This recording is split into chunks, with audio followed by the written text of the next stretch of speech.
Hello and welcome to Global Climate Change. This is lecture 4 in our Meteorology 112 class. Today we're going to be talking about clouds and cloud formation and how clouds actually affect our climate as well as um, some seasons and how our seasons are formed, things like that. So we have a reading for this particular week, and this one's going to be chapter 3, pages 4 through 7 and 32 through 34. So let's get started. Okay, so first we have a couple questions. What role do clouds play on the Earth's climate? Do clouds play a role in Earth's climate? What would happen to our climate if clouds were to increase or decrease?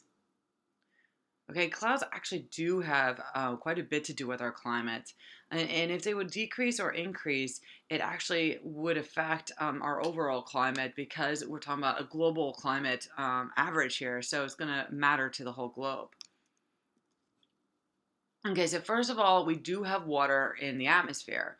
We did go over last week the water cycle. We have evaporation, condensation, and precipitation.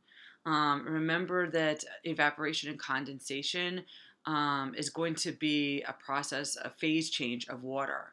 Evaporation, where a liquid changes into a gas, and condensation, where the gas changes into a liquid.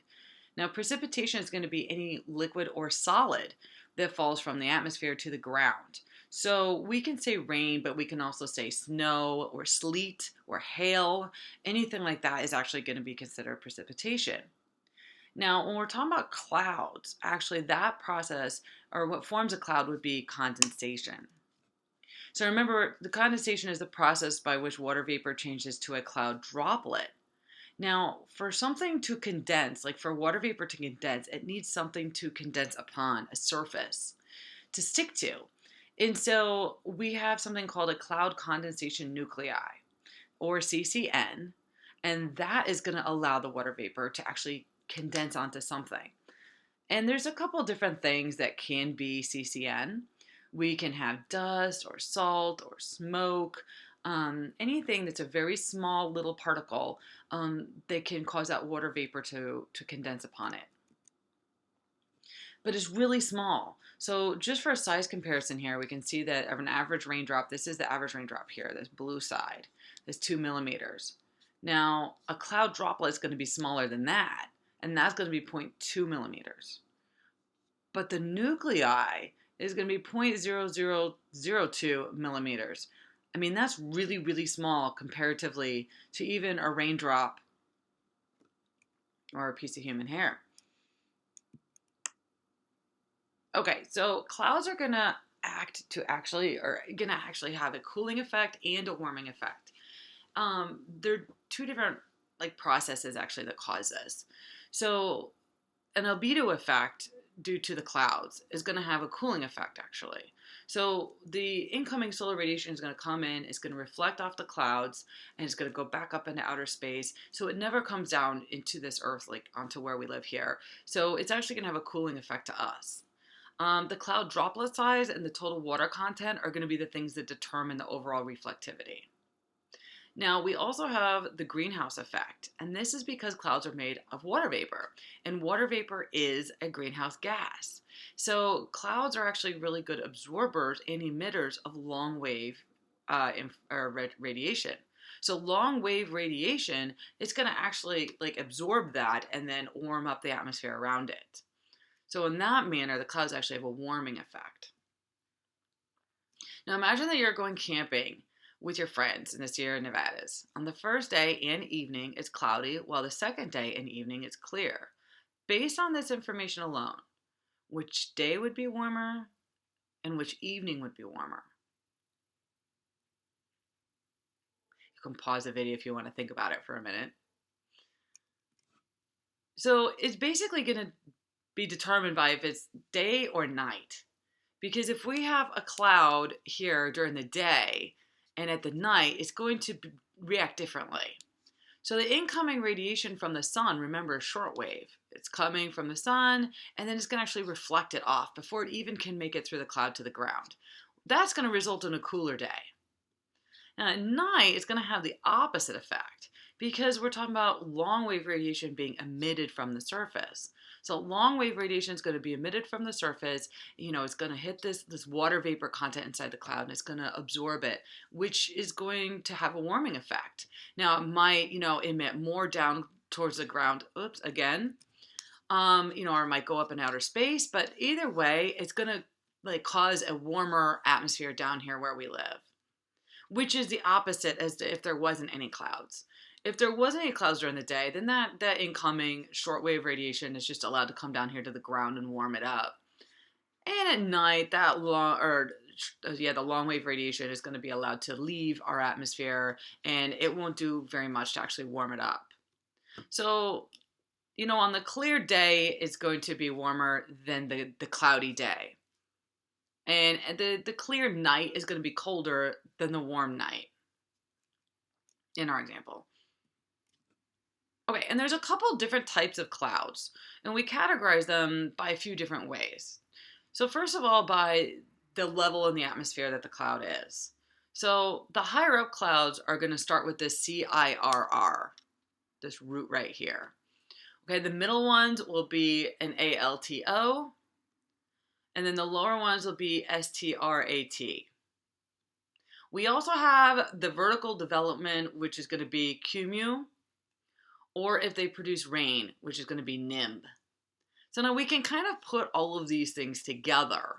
And when we put them together, we can come up with different clouds. So we have something called a nimbostratus. That's going to be a rain-producing cloud that's lower in the atmosphere. We have a cumulonimbus. This is going to be a vertical development, a very vertical cloud that's producing rain. A cumulonimbus is a thunderstorm cloud. Now, because we have ones that are determined by or classified by how high up in the atmosphere it is, we can also say that the ones that are highest up, that CIRR, like a cirrus cloud, are going to actually be made of ice crystals. They're not going to be made of water droplets because it's too cold all the way up there in the atmosphere. They're actually made of ice. Now, alto and cumu will be both made of, water droplets and ice droplets. And the stratus clouds or stratocumulus, something like that, or just just anything like a stratus cloud, is going to definitely be made of water droplets because those are lower down to the ground, so those are going to be warmer. Okay, so here's going to kind of be like an idea as to how far up some of these clouds are. This is going to be like a cirrus cloud. They kind of look like somebody painted them onto the sky. Here's a cirrocumulus. Here's an altocumulus. We also have, this is going to be like our cumulonimbus. These are, like I said, the thunderstorm cloud. You have the cumulus clouds. These are like fair weather, the little puffy clouds. And then we have like the stratus and the nimbostratus, and these are going to be where that steady precipitation, where you kind of find like a blanket of rain. It's not going to really have, thunder or lightning associated with it, but it'll be a nice steady rain.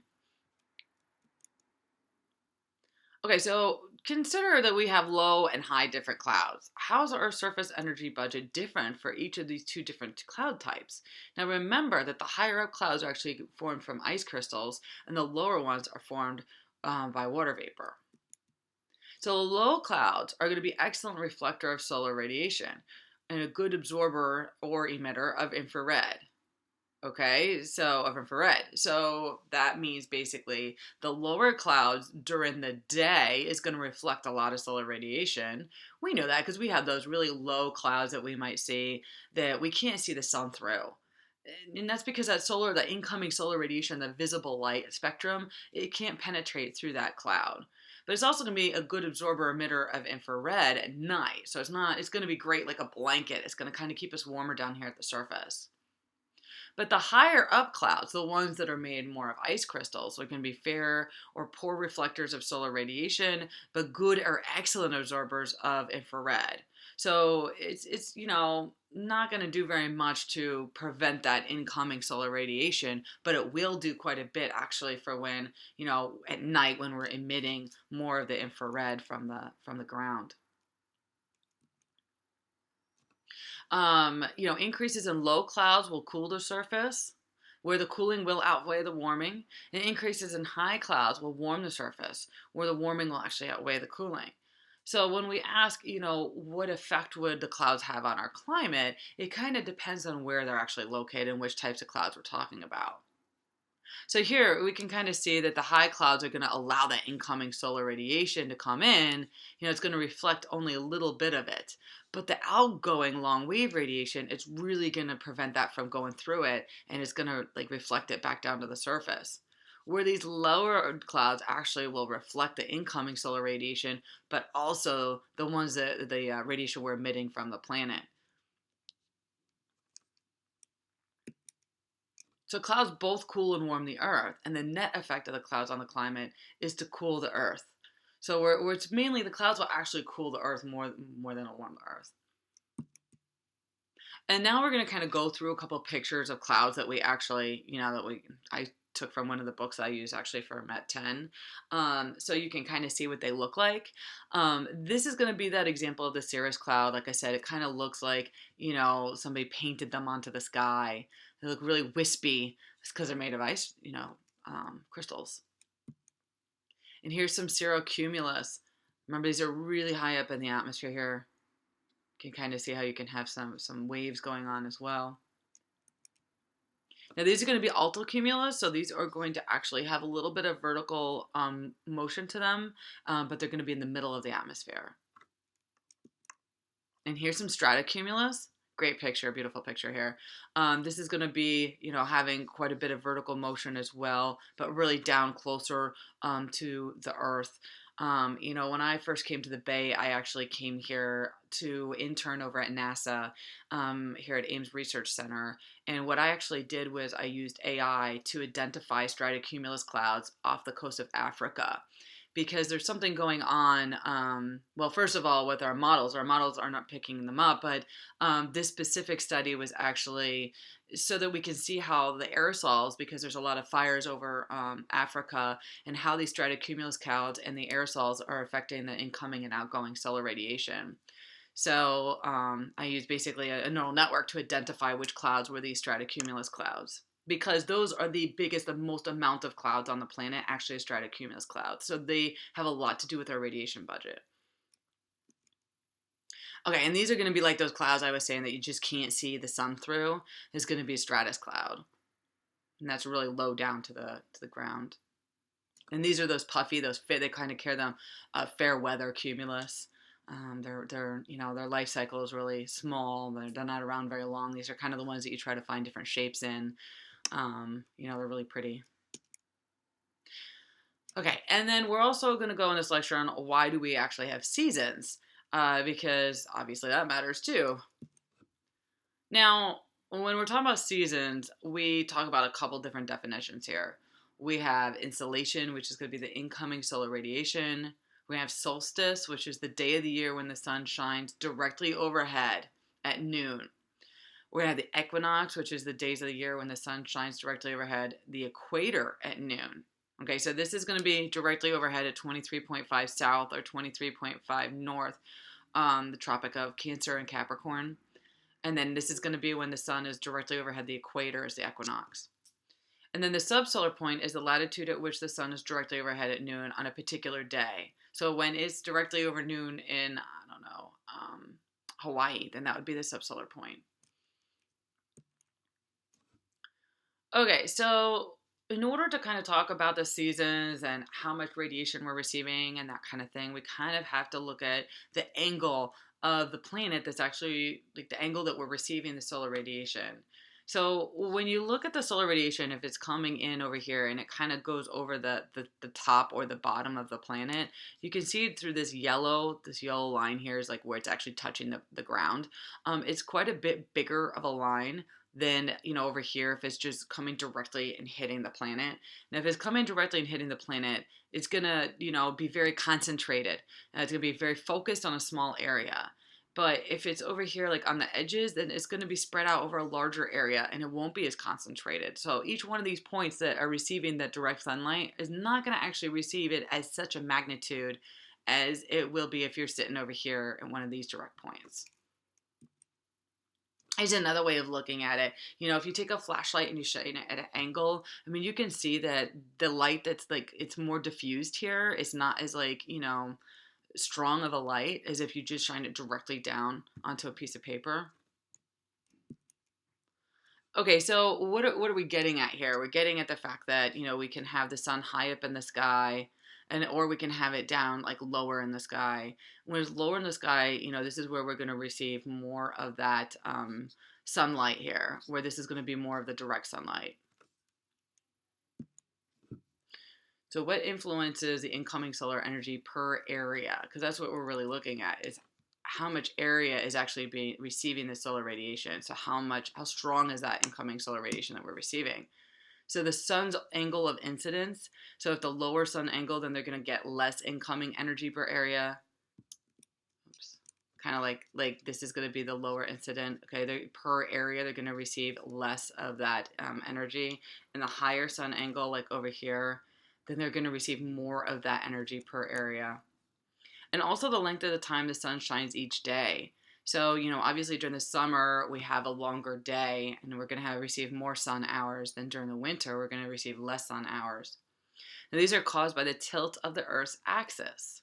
The Earth is not, you know, just straight up and down. There is a tilt to it. The Earth's axis points to the same direction in space all year long. So it doesn't like really change like this. Okay, it's just going to kind of stay in the same. So you can see that because of this tilt and because we're going around the sun, the December sun is going to be like lower in the sky than the June sun. Okay, and so that's where we're not going to have as long of a day as we are during the June. And this is opposite in the southern hemisphere. So this is kind of what I'm saying here. The orbits of the Earth around its own axis and around the sun meet an angle of 23.5. So it's 23.5 is actually going to be that angle. Okay, you can see how right here in December 21st, the angle, the southern hemisphere is actually pointed towards the sun. So that's their summer. But in June 21st, then the northern hemisphere is going to be pointed towards the sun. And then if we look at September and in March, right, this is during fall and spring, our fall and spring, and respectively in the southern hemisphere, then we can see it's going to kind of be about the same, you know, it's going to be just basically changing because it's going along this pattern here between, you know, having the longer days in the northern and the longer days in the southern hemisphere. Now, interestingly enough, if you notice, you could maybe notice this, we're just a little bit, and noticeably, but a little bit closer to the sun actually during the winter than we are during the summer. You know, I remember when I learned that, I was super like, whoa, yeah, I didn't understand that. Like, I just didn't know. But see, in the winter, we're actually the closest to the sun. It's just that we're tilted away from the sun. So, you know, when we look at that spread out solar rays, we're receiving more of those spread out solar rays over, you know, an area. So it's just cooler here than it is. Plus, we're also not receiving, you know, as much sunlight during the day. Our days are shorter. Kind of interesting little fact. So, you know, we all know then that in the southern hemisphere, it's summer in December, and then it's winter actually in June. Just the opposite as is here in the northern hemisphere. Okay, so what month do you think this graph represents? I mean, understanding then, you know, how it kind of goes around and it's tilted here. This graph is actually showing you the latitude in 90 degrees north and 90 degrees south, with this being the equator. Okay, and this is the amount of incoming solar radiation. Okay, that's going to peak right at about 30 degrees south. Really, you don't need to pay attention to exactly where it is here, latitude, but understand that we are in the southern hemisphere in this graph when it's receiving the most solar insolation. So what month do you think that we would receive the most solar insolation in the southern hemisphere? That's actually going to be December, because remember, the southern hemisphere, December actually is their summer. Oh, okay. And then this is actually, I forgot to put this in here. This is actually to show you kind of the fact that we are actually closer to the sun during the winter, or during our winter, December 21st, than we actually are during our summer. And when I say our, I mean the northern hemisphere. And that's all I have for you guys today. So I hope you have a great week. And yeah, thanks.